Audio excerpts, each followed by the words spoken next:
Once upon a time, there lived a Brahmin who was called the wise man of the village. Everybody respected him for his knowledge of holy books, Vedas, and Bhagavad Gita. One day, he had to go to the town and had to cross the river in a catamaran. The rower of the catamaran was a fisherman and was happy to row the great Brahmin to the other side of the river. As they were riding the tide,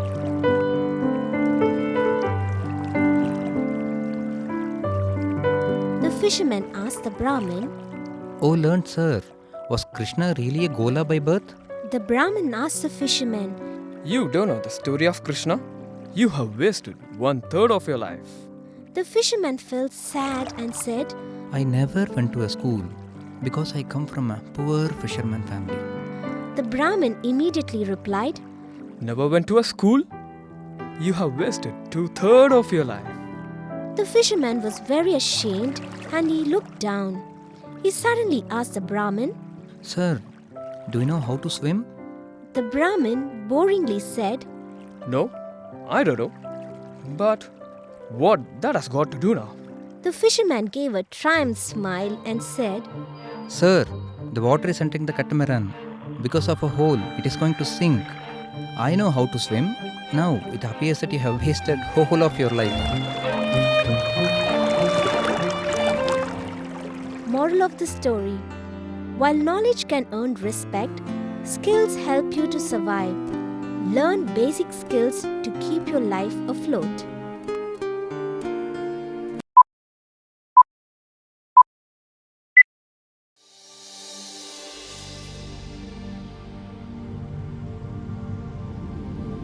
A group of scientists placed 5 monkeys in a cage in the middle, a ladder with bananas on the top. Every time a monkey went up the ladder, the scientists soaked the rest of the monkeys with cold water. After a while, every time a monkey went up the ladder, the others beat up the one on the ladder.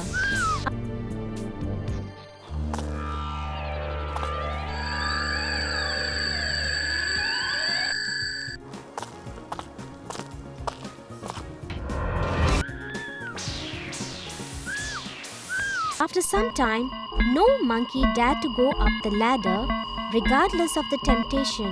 Scientists then decided to substitute one of the monkeys.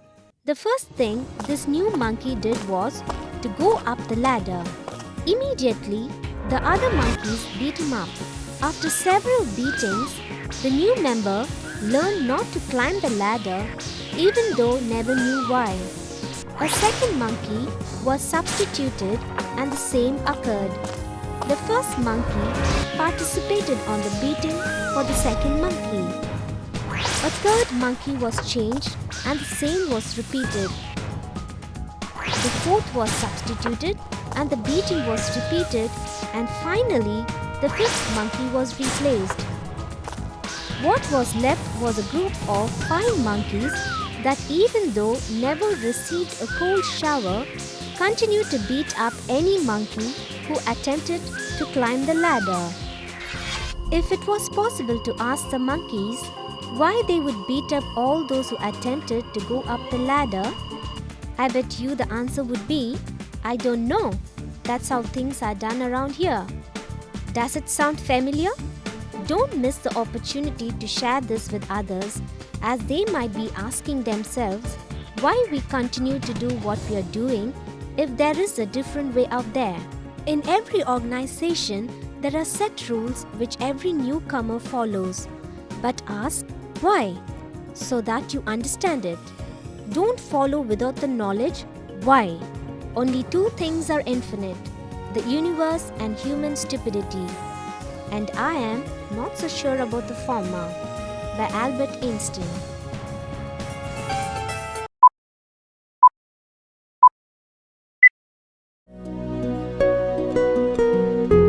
Once upon a time, in the Stone Age, when only barter system existed, there lived an old couple in the village. They lived in a large cave with spacious bedroom, living room, bathroom, and a lovely kitchen. The old man was called Mark and his wife Elizabeth. Mark was good sculptor and he made statues and idols for a living. However, he developed severe arthritis and had trouble sitting down. He carved comfortable chairs and placed them all over his house and several in his living room, since his friends used to come over for a drink once in a way. One day, during such a get-together, the friends saw the chairs and found them very comfortable, and each placed several orders to Mark for delivering to them.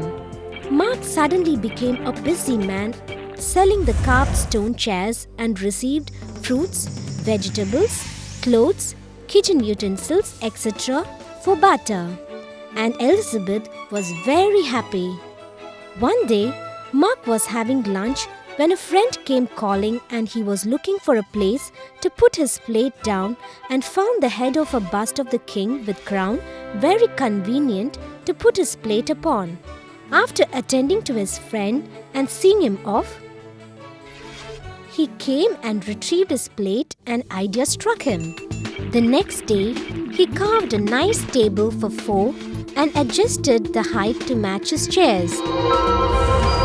He found that having food sitting on the chair and the plate on the table looked cool and convenient. He now had a new business opportunity and called a party for his friends and laid out food and several tables with chairs. The friends just loved the concept and now wanted to place orders for the table too.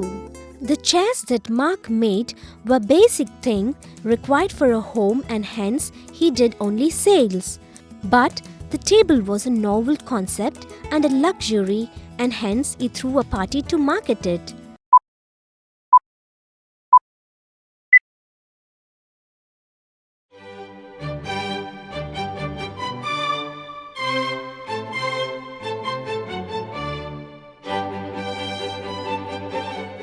Once upon a time, there was a village where a rabbit and tortoise lived down the hill. The rabbit proposed to have a race to instill some adventurism, and the tortoise agreed. The rabbit proposed the route for the race and also the time. The route for the race was discussed with a panel of judges, and the race began. As the race began, the rabbit ran so fast that within minutes his image merged with the clouds in the sky, which looked like it was reaching down to the valley. The tortoise was not disturbed, but ran steadily towards the route decided. The rabbit was passing through the village when he realized that he was way ahead of the tortoise and had a great meal, and decided to rest for a while. When he woke up, he realized it was dark and the sun had set.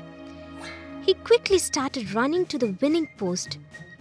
When he reached, he realized that the tortoise was having a toast and celebrating his victory. The rabbit went home and analyzed the reason for losing the race after studying a book on how to win strategically. The book listed few important things. Never underestimate competition. Never be overconfident. Never take your strength for granted. Always keep your goal in mind. Never rest till your goal is reached. Failure is an event, never a person. The rabbit had another meeting with the tortoise and proposed another race. The tortoise agreed. The next day, the race began, and this time the rabbit rehearsed his 5 strategy points and did not stop running till he reached his winning post. The tortoise consulted his peers and decided that he will run one more race, but will suggest a different route. He met the rabbit again and proposed another race on a new route. The rabbit was sure about his management mantra and was very sure to win again. The tortoise had included crossing of a river, in his new route, and though the rabbit reached the point there, he was waiting for the tide to change course. The tortoise swam through to the other side and reached the winning post even before the rabbit could make it after the tide.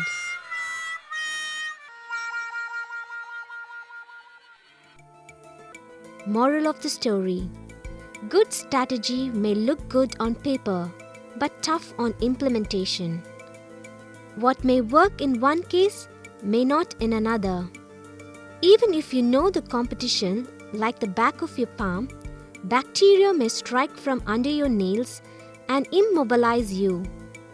Slow, steady, and strategy will win the race. Learn to swim against the tide if you need to survive. The rabbit was very ashamed of losing the race and decided to leave the country for good. It packed and set off after a tearful farewell from its friends.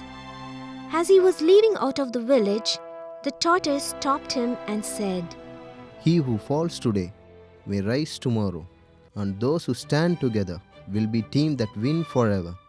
Let's be a team and try the race tomorrow. The rabbit was moved by the tortoise's word and agreed to race again the next day as a team. The rabbit carried the tortoise on the land, and the tortoise carried the rabbit while crossing the river. Together, they had fun, camaraderie, blending of minds, ideas, and above all, they were team unbeatable. When they reached the winning post, they had the whole village waiting and cheering them on their achievement. The spirit of winning doubles when you achieve it as a team. The rabbit and the tortoise now have formed a team. Each one has their own strength and weakness. In a team, you can depend on one another to reach your goals. Together, you're always winners.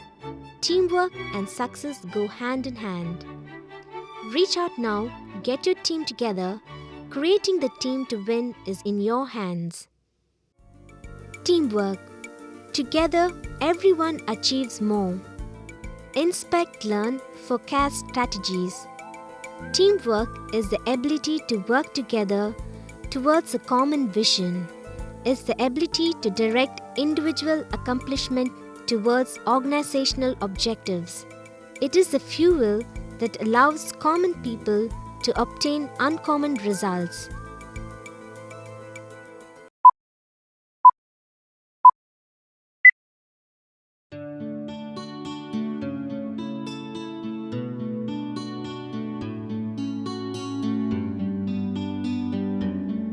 An old blind man was sitting on a busy street corner in the rush hour begging for money. On a cardboard sign next to an empty tin cup, he had written, "Blind, please help." No one was giving him any money. A young advertising writer walked past and saw the blind man with the sign "Empty Cup" and also saw the many people passing by completely unmoved, let alone stopping to give money. The advertising writer took a thick marker pen from her pocket, turned the cardboard sheet back to front, and rewrote the sign, then went on her way. Immediately, people began putting money into the tin cup.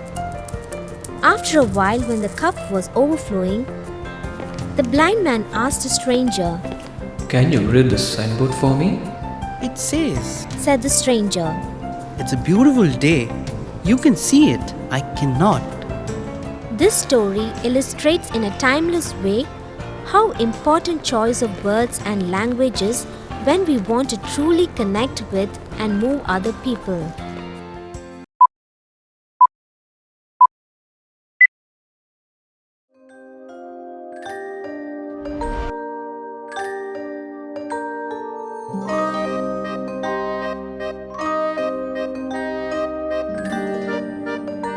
Once upon a time, there was a cunning jackal who wandered in search of food and entered into the village. He managed to find a chicken for his food and was feasting on it. All of a sudden, there appeared a pack of street dogs which chased the jackal. The jackal ran for his life and finally jumped into a large tub at a washerman's house. After the dogs went away, he quietly jumped out and reached the forest. On the way, he wanted to drink some water and went to a pond, and while trying to drink the water, he realized he has completely turned blue because he had jumped into a blue dye tub kept by the washerman. The cunning jackal suddenly got an idea and started walking strangely in the forest. First, he met a rabbit which asked him, "Who are you?" The cunning jackal said, I'm your new king sent from heaven. You are all my followers and have to follow my command. The rabbit thought it to be true and he started going behind the jackal. Next, they met the deer who asked the jackal, "Who are you?" The cunning jackal said, I'm your new king sent from heaven. You are all my followers and have to follow my command. The deer also started walking behind the jackal. Later, they met the bison, tiger, camel, giraffe, cobra, and almost every other animal in the forest, and all believed the cunning jackal and started following him.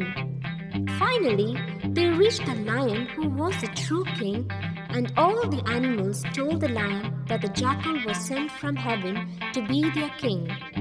The lion king looked at his minister, Colonel Hathi, and asked him, What to do?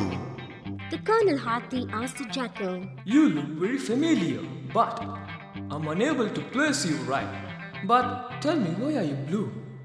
After asking this, Colonel Hathi made a critical inspection of the jackal going around him. The jackal felt slightly uneasy since he knew that Colonel Hathi was a very brilliant minister and a very good advisor to the king. After 2 rounds of inspection, Colonel Hathi said, Oh, King Lion, we must first honor our guest before we call the parliament to take a decision. So let's have a feast tonight to honor our guest from heaven. That night, a great table was laid out with yummiest meat and drink for the feast.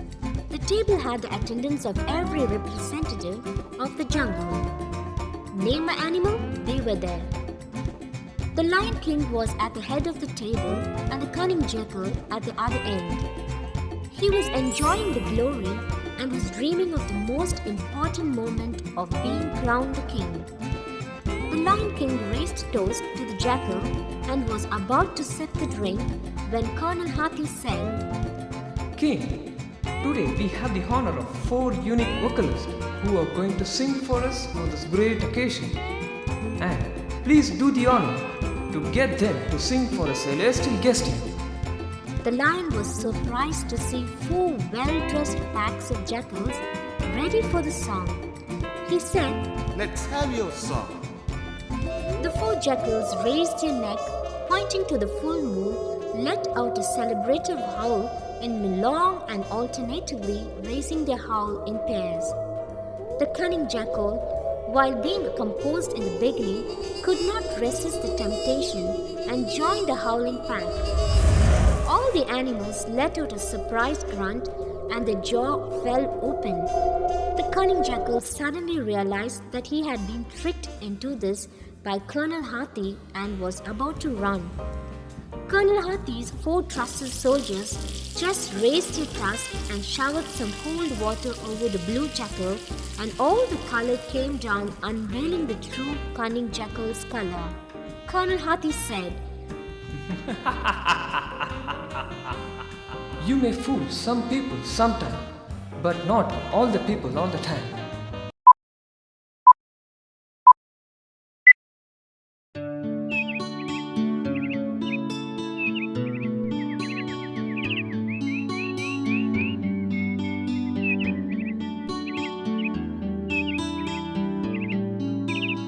Once, Buddha was traveling with few of his followers. While they were passing a lake, Buddha, one of his disciples, I'm thirsty. Can you get me some from the lake? The disciple walked to the lake. In a moment, a bullock cart started crossing through the lake. As a result, the water became very muddy and turbid. The disciple thought, How can I give this muddy water to Buddha to drink? so he came back to Buddha. The water is very muddy. I don't think it is fit to drink. After half an hour, again Buddha asked the same disciple to go back to the lake. The disciple went back and found that the water was still muddy. He went and informed Buddha about the same. After some time, again Buddha asked the same disciple to go back. This time, the disciple found the mud had settled down and the water was clean and clear. So, he collected some water in a pot and brought it to Buddha. Buddha looked at the water and then he looked up at the disciple and said, See what you did to make the water clean. You let it be and the mud settled down on its own. And you have clear water. Your mind is like that too. When it is disturbed, just let it be. Give little time. It will settle down on its own. You don't have to put in any effort to calm it down. It will happen. It is effortless. Having peace of mind is not a hard job. It is an effortless process. Treat everyone with politeness, even those who are rude to you, not because they are not nice, but because you are nice.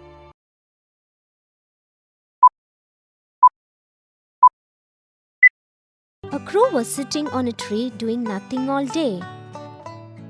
A small rabbit saw the crow and asked him, Can I also sit like you and do nothing all day long? Sure, why not? So, the rabbit sat on the ground below the crow and rested.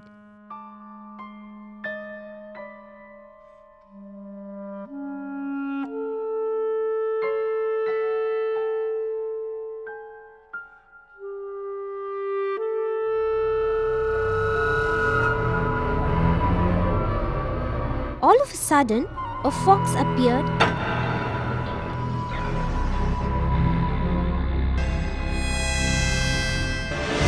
jumped on the rabbit and ate it.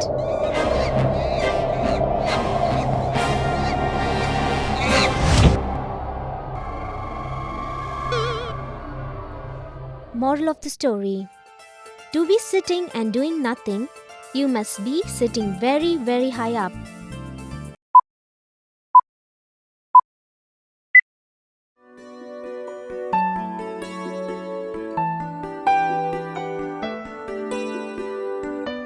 A turkey was chatting with a bull. I would love to get to the top of the tree, but I haven't got that energy. Well, why don't you nibble on some of my droppings? They are packed with nutrients. The turkey pecked at a lump of dung and found that it actually gave him enough strength to reach the first branch of the tree.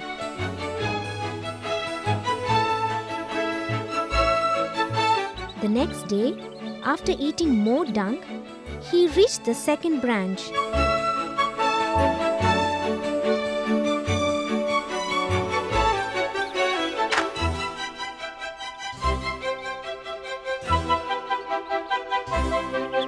Finally, after a fortnight, there he was proudly perched at the top of the tree.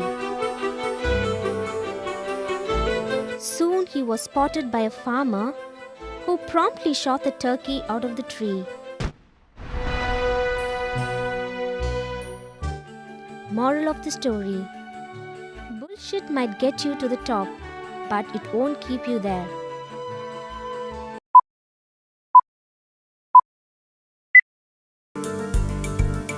The little bird was flying south for the winter.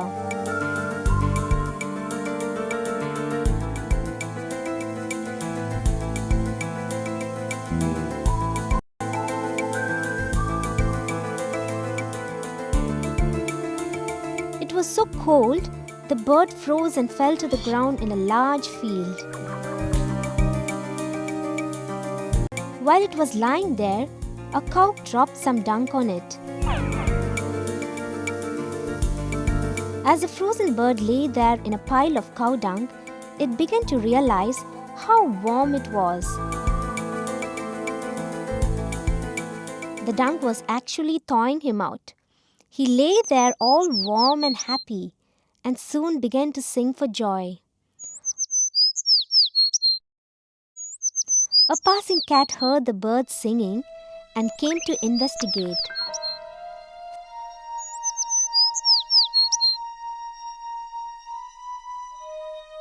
Following the sound, the cat discovered the bird under the pile of cow dung and promptly dug him out and ate him.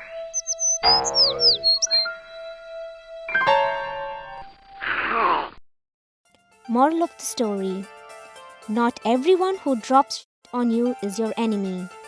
Not everyone who gets you out of shit is your friend.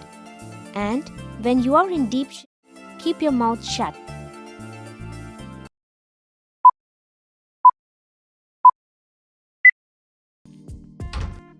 Mark is a water conservationist. Water conservation has been his food, drink, and breath.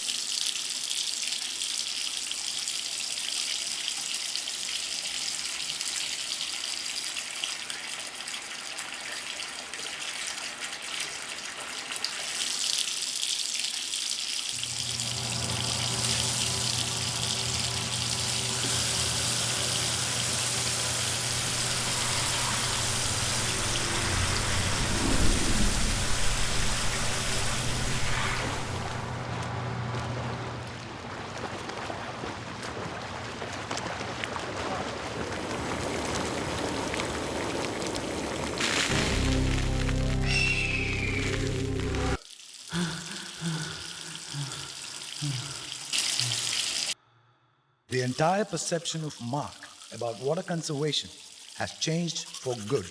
He now stresses more on the day-to-day, never realized, often repeated acts of wastage of precious water.